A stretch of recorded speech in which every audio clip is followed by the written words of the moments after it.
আসসালামু আলাইকুম এভরিওয়ান, আশা করি সবাই ভালো আছেন। আল্লাহর রহমতে আপনাদের দোয়াতে আমিও মোটামুটি আলহামদুলিল্লাহ ভালো আছি।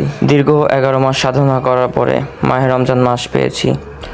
আল্লাহর অশেষ নিয়ামত, মহান রব্বুল আলামিন আমাদেরকে এই মাসটি দিয়েছেন তার ইবাদত করার জন্য। তো ভিডিওর শুরুতেই আপনাদের কাছে মাপ চেয়ে নিয়েছি, সবাই ক্ষমা সুন্দর দৃষ্টিতে দেখবেন। সময় স্বল্পতার কারণে ভিডিওটি আমি মেক করতে পারিনি। যাই হোক, 13ই মার্চ রোজ শুক্রবার চৌমোহন একটি ইফতার পার্টি ছিল, যেখানে আমরা পার্টিসিপেট করেছিলাম।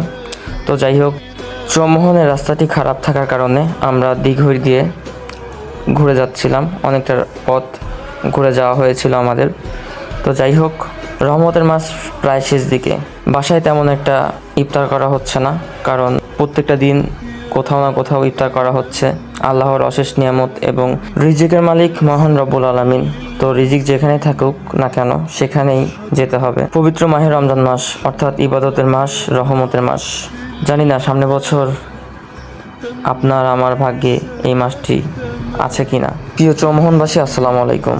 যার এই উদ্যোগে আজকের ইফতার আয়োজন সফল হয়েছে, মনমুগ্ধকর পরিবেশ এবং মনোরম পরিবেশ ছিল। ধন্যবাদ। যে কারণে ইফতার আয়োজন করেছে তার মনস্কামনা এবং মনের বাসনা পূরণ হোক, এবং মহান রব্বুল আলামিন তার মনের বাসনা পূরণ করুক। সবাই বলি আমিন।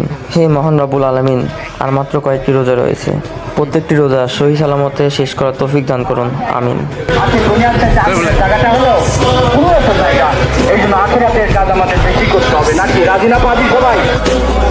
রোজা যেহেতু শেষ দিকে আর কয়েকটি রোজা আছে, সেহেতু প্রত্যেকটা দিনই বাইরে ইফতার করা হচ্ছে। তো আপনাদের মাঝে শেয়ার করলাম। তো ভিডিওটি সবাই শেয়ার করে দিবেন এবং দেখার সুযোগ করে দিবেন সবাইকে, লাইক কমেন্ট দিয়ে। ধন্যবাদ। আল্লাহ হাফেজ।